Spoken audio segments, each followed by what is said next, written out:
मोहतरम उपस्थित चर सिंग्रामपुर फकीर बाड़ी जामे मस्जिद कर्तृक आयोजित এই ওয়াজ মাহফিলের সম্মানিত শ্রদ্ধেয় আমার অত্যন্ত কাছের মানুষ, আমার শ্রদ্ধেয় বড় ভাই ওস্তাদ সমতুল্য শাইখ আব্দুল্লাহ বিন সুরুজ হাফিজাহুল্লাহ, এটা গোটা চর এলাকার গর্ব, ঠিক আছে? তার চেয়ে বেশি বলা চলে সারা বাংলার গর্ব। সামনাসামনি প্রশংসা করা ঠিক নয়, তারপর কিছু কিছু ক্ষেত্রে করা যায় গেছে আলহামদুলিল্লাহ। এটা ময়মনসিংহ জেলার একটা রত্ন আমার ভাইজান, আল্লাহ তাকে নেখায়াত দান করুক, সকলে বলি আমিন। কারণ আমার জানা মতে ছোট্ট জীবনে সারা বাংলার অনেক জায়গায় আল্লাহ আমাকে নিয়েছেন। এত সরল মানুষ, এত ভালো মানুষ খুবই কম চোখে পড়ে। আল্লাহ তাকে হায়াতে বরকত দান করুক, সকলে বলি আমিন। বারাকাল্লাহু ফি হায়াতিক। আজকের এই মাহফিলের প্রধান অতিথি, বিশেষ অতিথিবৃন্দ এবং যারা আলোচনা করেছেন আমার আগে, স্নেহপদ ছোট ভাই আব্দুল আজিজ খুব সুন্দর আলোচনা করছিলেন আলহামদুলিল্লাহ। সময় স্বল্পতার কারণে রুচি অনুযায়ী করা সম্ভব হয়নি। এরপরে যতটুকু আলোচনা করেছেন, এই আলোচনার ভিত্তিতে আল্লাহ তাকে উত্তম জাযা খায়ের দান করুক, সকলে বলি আমিন। কি ভাই, রাস্তা দিয়ে কি আজগবি কিছু যাচ্ছে? রাস্তা দিয়ে আজগবি কিছু যাচ্ছে নাকি আপনার পরিচিত মানুষ? এ কথা বলেন। তাহলে ওইগুলি দেখা জরুরি না আলোচনা শোনা জরুরি? একটু কথা বলবেন ভাই। তাহলে আপনারা বেশিরভাগ মানুষের দিকে তাকিয়ে আছেন কেন? তার মানে শয়তান যে এখনো স্টেজে আছে, এটাই তার বাস্তব প্রমাণ, ঠিক আছে? ঠিক, শয়তানে আনাচে কানাচে বসে আছে, এই কারণেই আপনার মনোযোগটা ওই দিকে নিয়েছে। কথা কর না কেটে ভাই, এটা শয়তানটা আগে তাড়ায় নেই। রাজি আছেন আপনারা? সবাই রাজি আছেন? কে কে রাজি নাই হাত তুলে দেখান তো। এটা ভালোবাসার বহির প্রকাশ, ঠিক না বেশি? তাহলে শয়তানকে আগে এই স্টেজ থেকে দূর করে তারপরে আলোচনায় যায় ইনশাআল্লাহ। আল্লাহর কোরআনে বিশ্বাস করো নাই, আল্লাহর কোরআনে বিশ্বাস করো নাই, ধর্মের দিন শেষ কেউ কেউ বলে তাই। একদল বলে ওটা পচাবাসী তুচ্ছ, সরকারে ফরমানে কাটে ওই পুচ্ছ।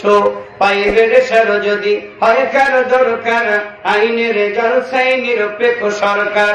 মার খাবে মোল্লারা ফেরে যদি বের হও, ইমামতি নিয়ে শুধু মসজিদে চুপ পড়াও, ঠিক আছে? ঠিক, মার খাবে মোল্লারা ফেরে যদি বের হও, ইমামতি নিয়ে শুধু মসজিদে চুপ পড়াও। চারিদিকে বাজিতেছে মাইকের চুঙ্গা, কোরআনের পাতা হলো বাজারের ঠুঙ্গা। দেখছে তেলাওয়াত কেউ করে বাজারে, রাগ করে ফেলে কেউ পায়খানা মাঝারে। এ ধর্ম কথা কাও চোখ কেন রইলে, কার দোষে তুমি আজ শক্তিহীন হইলে। হিন্দুর পূজা হয় মেলা উপলক্ষে, ধুমধাম বেশি চলে মুসলিম পক্ষে।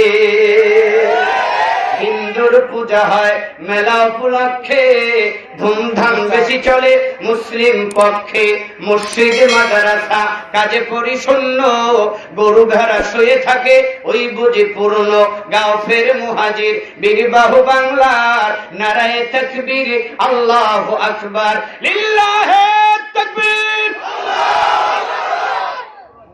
এতগুলি মানুষের আওয়াজ কি ঠিক মতো হয়েছে ভাই? কি ভাই হয়েছে? আপনারাই বলেন। অন্তত পক্ষে সবাই যদি ঠিক মতো আওয়াজ দিতে নেই, সামিয়ানা একটু তো নাড়া দেওয়ার কথা, ঠিক নেবে? ঠিক। আর এই তকবীরের কত দাম, কত মর্যাদা আপনারা জানেন? কি ভাই জানেন? একটু কথা বলেন না রে ভাই, জানেন? না জানলে উত্তর দেন যে জানি না, জানলে বলেন হ্যাঁ জানি, এটা তো সমস্যা নেই। তার কারণ এটা একটা ক্লাস, আপনারা সকলেই কিন্তু এখন আমার ছাত্র, ঠিক না ঠিক? আর ছাত্র শিক্ষকের পরিচয় কি? শিক্ষক যা প্রশ্ন করবে ভুল হলেও ছাত্র জবাব দিতে দরকার, ঠিক না? কারণ ভুল উত্তর দিলে এখানে সংশোধন করার একটা সুযোগ হবে, কথা বল না কেন ভাই? আর যদি মুখ বন্ধ করে বসে থাকেন তাহলে সংশোধন করার সুযোগ পাবেন। তাহলে একটা তাকবীরের যে কত দাম আপনারা জানেন? জানেন? একটু জেনে নেন। আল্লাহ নবী সাল্লাল্লাহু আলাইহি সাল্লাম বলেছেন, আল্লাহ বলেছেন, হাদিসটা হাদিসে কুদসির ভিতরে এসেছে, তাকবীরাতুন ওয়াহিদাতুন খায়রুম মিনাদ দুনিয়া ওয়া মা ফিহা। আল্লাহর নবী বলেছেন, আল্লাহ বলেছেন, আমার বান্দা যখন একটা তাকবীর দেয় আল্লাহু আকবার বলে, এই আল্লাহু আকবারের তাকবীরের ধ্বনির আওয়াজ, আল্লাহ বলছেন আমার বান্দার ওই মুখের আল্লাহু আকবারের আওয়াজ খায়রুম মিনাদ দুনিয়া ওয়া মা ফিহা, পৃথিবী সহ পৃথিবীতে যা কিছু আছে সমস্ত কিছু বিক্রি করলে যত দাম হবে, বান্দার মুখের আল্লাহু আকবার তাকবীরের ধ্বনির দাম আল্লাহর কাছে তার চেয়ে অনেক বেশি দাম। তাহলে এই আওয়াজটা আসতে হবে না জোরে হবে? জোরে দিতে রাজি আছেন তো? দুনিয়ার মুসলিম এক হয়ে যাও, কোরআনের আইনে জীবন গড়াও, ঠিক না বেশি? দুনিয়ার মুসলিম এক হয়ে যাও, কোরআনের আইনে জীবন গড়াও, রাসূল করিম কে নেতা মেনে শাসন চালাও, সবখানে জীবন সুন্দর, সুখী হবে তোমার, সুখী হবে তোমার দুজাহান। উত্তম নেতা ছিলেন হযরত আবু বকর, তারপরে নেতা হলেন হযরত উমর, ঠিক না বেশি? আরে তারাও নেতা আর আমার ঘরেও নেতা, ঠিক না বেশি? আমার ঘর নেতা 6 মাস আগে সিএমএমই পাস করেছে। কয় মাস আগে? সকলেই বলেন। 6 মাস আগে ভোট পাইয়া হোক আর না পাইয়া হোক, চেয়ারম্যান হয়েছে 6 মাস আগে, মেম্বার এমপি মন্ত্রী। 6 মাস পরে চেয়ারম্যানের সাথে দেখা করতে গেলে প্যাট দেখে যেন মনে হয় 9 মাসের গর্ভবতী, কথা বলেন না?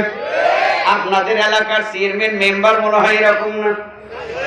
তার মানে জনগণের যা পায় সব মরার খাওয়া খায়, এ কথা বলেন না কেন ভাই? উত্তম নেতা ছিলেন হযরত আবু বকর, তারপর নেতা হলেন হযরত উমর। উঠে পিঠে রেখে চাকর, উঠে পিঠে রেখে চাকর, নেতা হয়ে রশি টানে জীবন সুন্দর, সুখী হবে তোমার, সুখী হবে তোমার দুজাহান। লিল্লাহ তাকবীর। সবাই জানবেন, আমি দেখছি তো তাকায়।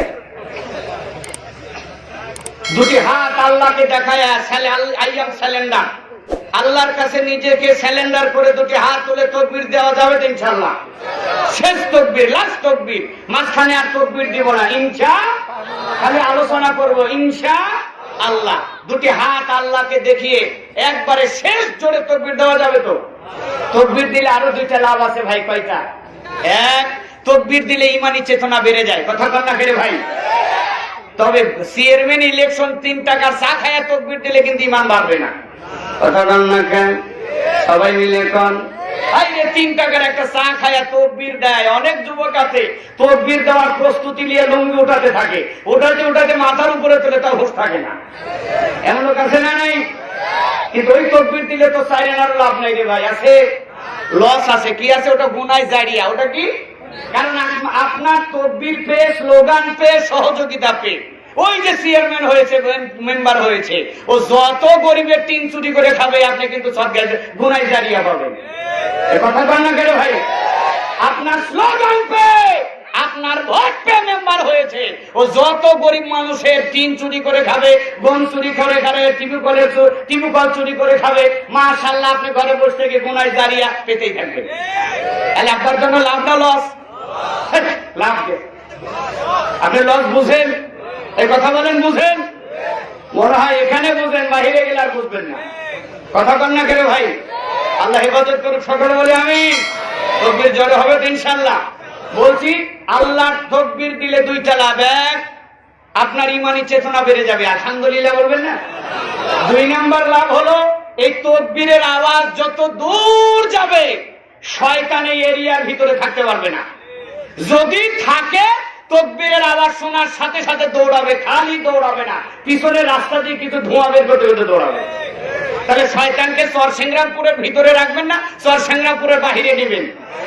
সবাই রাজি আছেন তো ইনশাআল্লাহ?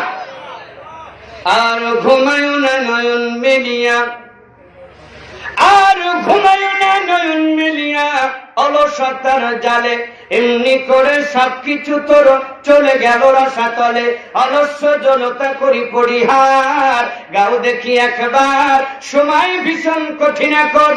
হে মুসলিম হুশিয়ার হুশিয়ার হুশিয়ার, তাকবীরের ওই বজ্রনি নাদে কাঁচাও বিশ্ব দুর্বিমান। তুমি যে খালিদ তারিক মুসা, তুমি যে আলী হায়দার, সময় ভীষণ কঠিন এখন। হে মুসলিম হুশিয়ার হুশিয়ার হুশিয়ার, লিল্লাহ তাকবীর। আল্লাহ কবুল করে সকলে বলে আমিন। তাহলে এবার আপনাদের পরিচয় নেই, আপনারা কেমন আছেন? সবাই বলেন নাই কিন্তু। এখানে আসতে পেরে খুশি না বেজার? সবাই খুশি। কে কে খুশি নাই একটু হাত তুলে দেখান।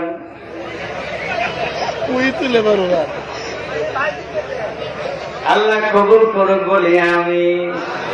আল্লাহ সবকিছু বান্দারা দেখে না, যেরকম ঠিক কিনা? মুসলমান, আল্লাহ মানুষের বাহ্যিক দেখার আগে অন্তরেরটা আগে দেখে, যেরকম ঠিক নেবেছি। আল্লাহ নবী বলছেন, বনী ইসরাইলের একজন লোক উট নিয়ে খাদ্য দ্রব্য নিয়ে মরুভূমির ভিতর দিয়ে যাচ্ছিলেন। অনেক রাস্তা চলতে চলতে ক্লান্ত হয়ে গেলেন। একটা গাছের নিচে বসেছেন ক্লান্ত মানুষ, বসার সঙ্গে সঙ্গে ঘুমিয়ে পড়েছেন। উটটা বাঁধার কথা মনে নাই, উটটা চলে গিয়েছে। ঘুম থেকে উঠে দেখে খাদ্য নাই, শস্য নাই, পানি নাই, উঠ নাই। চিন্তায় কান্না শুরু করলেন, কারণ উট হলো মরুভূমির জাহাজ। যেরকম ঠিক কিনা? উট ছাড়া মরুভূমি পার হওয়ার মতো কোনো সুযোগ নাই। দুটি চোখের পানি ছেড়ে দিয়ে কান্দে, আল্লাহ মরা ছাড়া উপায় নাই, আর তোমার সাহায্য ছাড়া উপায় নাই। ডানে তাকায় বায়ে তাকায়, হারানো উট ফিরে পাবার আশায়।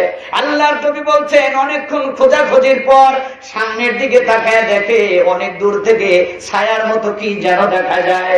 তাকিয়ে আছে কি তা সে কিছু দূর আস্তে আস্তে দেখে একটা উট দেখা যায়। উটটা আস্তে আস্তে নিকটে চলে এসেছে। আসার পরে দেখে উটটা অন্য কারো নয়, ওটা আমারই উট। উটের উপরে যা যা রেখেছিল সবকিছু সহ আল্লাহ উট ফিরিয়ে দিয়েছে। এত খুশি হয়েছেন, এত আনন্দিত হয়েছেন, উটের লাগাম ধরে আল্লাহকে ডাক দিয়ে বলছেন, আল্লাহ আপনি আমার গোলাম, আমি তোমার রব। সুবহানাল্লাহ বলছেন না? আনন্দের খেলায় ভুল করে ফেলে দিয়েছে। বলবে কি, আল্লাহ তুমি আমার রব, আমি তোমার গোলাম। এইটা বলতে গিয়ে বলে ফেলেছে, আল্লাহ তুমি আমার গোলাম, আমি তোমার রব। আল্লাহ বলছেন, বান্দারে আমি তোমার ওই বাহ্যিকটা দেখি নাই, আমি তোমার হৃদয়ের কম্পন দেখেছি, হৃদয়ের অনুভূতি দেখেছি। আমি আল্লাহ তোমার হৃদয়টা গ্রহণ করি। যেরকম সুবহানাল্লাহ। এই জন্য যারা ভুল ক্রমে হাত তোলেন তারা কষ্ট পাবেন না। আমার ভাইজানেরা, আমার শ্রদ্ধেয় বড় ভাইজান খুব সুন্দর একটা টপিক নিয়ে আলোচনা করছিলেন, আমি মনোযোগ সহকারে শুনেছি। সালাতের উপরে। কিসের উপরে? সালাত এমন একটা ইবাদত, ইবাদতের জগতে ব্যতিক্রম একটা ইবাদত, তার নাম হলো সালাত। যেরকম শিখে গেছি, যে ইবাদতটা মানুষের কোনো ওজর মানে না। কি মানে না? ওজর মানে না, রোগ মানে না, শোক মানে না, বিপদ মানে না, আপদ মানে না। যেখানে যে অবস্থায় আছেন সময় হলে সালাত আদায় করতে হবে। যেরকম ঠিক ভেবেছি, এর নাম হলো সালাত। আর এই জন্যই আল্লাহর নবী সাল্লাল্লাহু আলাইহি সাল্লাম বলেছেন, আউয়ালু মা ইউহাসিবু বিহি আবদি ইয়াওমাল কিয়ামাতিস সালাত। আল্লাহ কিয়ামতের মাঠে সর্বপ্রথম মানুষের সালাতের হিসাব নেবে। কিসের হিসাব? সবাই মিলে কম, একসাথে কম। এ ভাই মুখটা আল্লাহকে, এই মুখটা কে দিয়েছেন? সবাই বলেন। কিসের জন্য দিয়েছেন? বিড়ি খাওয়ার জন্য, গুল খাওয়ার জন্য, গু খাওয়ার জন্য। গুল খাওয়া মানে তো গু খাওয়া, কতক্ষণ না খাই ভাই। গুলখোরকে দেখেন নাই, গুল ডলে এমরে ডলে ওমরে ডলে, দুই গালের পিস দিয়ে বের হয়, দেখে মনে হয় সারা রাত ইন্দ্র আর বান্দর ওর মুখ ভরে হাসছে। এই কথা কন। তাহলে মুখটা আল্লাহ কেন দিয়েছে? লাইন শাকারতুম লাযিদান্নাকুম, আল্লাহ বলছেন আমি আমার নিয়ামতের শুকরিয়া আদায় করার জন্য তোমার মুখ দিয়েছি। সুবহানাল্লাহ বলবেন না? এখানে বসে যদি সুবহানাল্লাহ আলহামদুলিল্লাহ আল্লাহু আকবার বলেন, সওয়াব হবে না পাপ হবে? এ কথা কন না কে ভাই?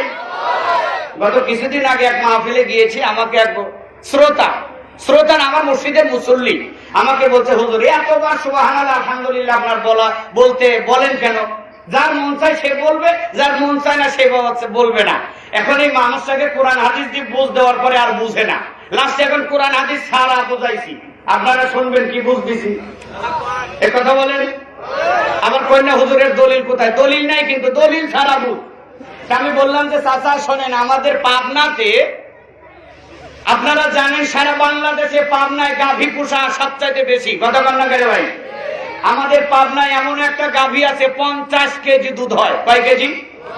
গত কিছুদিন আগে একটা গাভী 50 কেজি দুধ হয়, 9.5 লক্ষ টাকা বিক্রি হয়েছে। এমনও গাভী আছে, এমনও বাড়ি আছে আপনাদের এরকমের 2-4 স্টেজ খালি একটা গাভীর ঘরই আছে। 100, 150, 200 গাভী আছে আমাদের পাবনায়। এই যে মিল্ক ভিটা আপনারা প্রাণ কোম্পানির যে দুধ খান, এটা কাদের? এটা আমাদের সম্পদ। আপনারা ঢাকা, টাঙ্গাইল, গাজীপুর, ময়মনসিংহের লোক কয়টা গাভী পোষেন? আমাদের পাবনায় সবচেয়ে বেশি গাভীতে। আমি এই চাচাকে বললাম যে চাচা আমরা গাভী পুষি তো, গাভীর কিছু কৌশল জানি। ঠিক আছে, ঠিক। আমি বললাম যে দেখেন আমাদের কিছু কিছু গাভী গরু আছে সহজে গরম আসে না। কি আসে না? হাজার ভালো খাদ্য দিলে গরম আসে না, কারণ গাভীর মালিকের মূল উদ্দেশ্য হলো ওই গাভীর গরম আসলে তার প্রমোশন বাড়বে। কথা কন না করে ভাই? এখন ওই গাভী গরম না আসলে তখন কি করে জানেন? কাঁচা ডিম খাওয়ায়। কি খাওয়ায়? প্রতিদিন সকালে 2টি করে ডিম, 1 সপ্তাহ খাওয়ালে গরম আসে। আপনারা যারা ইচ্ছায় সুবহানাল্লাহ আলহামদুলিল্লাহ কন না, ওই গাভীর মতো ডিম খাওয়াতে হয়। এ কথা কন না করে ভাই? ওই মেয়ে সুবহানাল্লাহ বলতে বলতে হবে কেন? এমনি তো মুখ থেকে আলহামদুলিল্লাহ আল্লাহু আকবার বের হবে। কথা কন ঠিক কিনা? আর কি বলা লাগবে? এই কথা বলেন। আমার আজকের এই দিনী বৈঠকের আলোচনার বিষয় হলো আমলে বারজাখ, কবরের জিন্দেগি। আলোচনার বিষয় কি? ও সোনার ভাইয়েরা, দুনিয়ায় জীবনটা চালানোর জন্য কত কি করলেন, কিভাবে চলছেন, কত টাকা ইনকাম সোর্স করছেন, কিন্তু আপনি কয়দিন পরে কবরে যাবেন। এই কবরে আপনার পরিস্থিতি কেমন হবে, আপনি কিভাবে থাকবেন, ওখানে কি নিয়ে যাওয়া লাগবে জানার দরকার আছে না নাই? সকলেই বলেন আছে না নাই? এখন যদি না জানেন, না জানে যদি ওখানে যান, তাহলে বিপদে পড়বেন কি পড়বেন না? আমার ভাইয়েরা, আপনি যদি নিজের এলাকা থেকে অপরিচিত কোন এলাকায় যেতে হয়, ওই এলাকার পরিচয় জানার দরকার আছে না নেই? কারণ এলাকার পরিচয় আপনি জানেন না, গেলে হঠাৎ করে কোনো বিপদে পড়তে পারেন। জোরে গান ঠিক কিনা? এটা বাংলাদেশের যে কোনো প্রান্তে যদি নতুন এলাকায় যান, তাহলে আপনারা পরিচিতি দরকার আছে। আর যদি বাংলার জমিন ছেড়ে যদি ইনকামের জন্য সিঙ্গাপুর, মালয়েশিয়া, সৌদি আরবে যান 4 লাখ 5 লাখ টাকা দিয়া, কোথায় যাচ্ছেন, কেমন ভাবে থাকবেন, আপনার অবস্থাটা সেখানে কি হবে, আপনাকে কি কাজ দেওয়া হবে, আপনাকে কোন কাজের ভিসা দেওয়া হচ্ছে, আপনার পরিস্থিতি ওখানে কেমন হবে, ওখানে যাওয়ার আগে পুরা ডিটেইলস আপনারা জানার দরকার আছে না নাই? মুসলমান, ওখানে যদি যাওয়ার জন্য আপনার এত পরিচয় জানতে হয়, নিজের এলাকা ছেড়ে অন্য এলাকায় যাইতে গেলে যদি আপনার প্রয়োজন হয় পরিচিতি জানার জন্য, সময়কে নিজের কন্ট্রোলে আনার জন্য, আপনি যখন কবরে যাবেন, আপনার কবরের পরিস্থিতি কেমন হবে? ও সোনার ভাইয়েরা, আমার মা বোনেরা, ওই কবরের জিন্দেগি আপনার কিভাবে চলবে, কবরের জীবনটা আপনাকে কিভাবে চালাতে হবে, ওই সম্পর্কে আপনার জানা জরুরি না? জরুরি না? তাহলে এই সম্পর্কে কবরের জিন্দেগিটা আপনার কেমন হবে আমি বিস্তারিত ভাবে আলোচনা করার চেষ্টা করব ইনশাআল্লাহ। আমার ভাইজান, আমি আপনাদের একটু কষ্ট দেই, আমার দেওয়া কষ্টটা মেনে নিবেন তো ইনশাআল্লাহ? তাহলে এই যে যারা সামনে, এখানে অনেকগুলি জায়গা আছে, সামনে কিছু কিছু জায়গা আছে, পিছনে জায়গা হচ্ছে না, যদিও রাস্তায় একটু জায়গা রাখা হচ্ছে, অনেক ভাই যাওয়া আসা করছে, আপনারা একটু জিকিরের তালে তালে আপনারা এগিয়ে আসেন।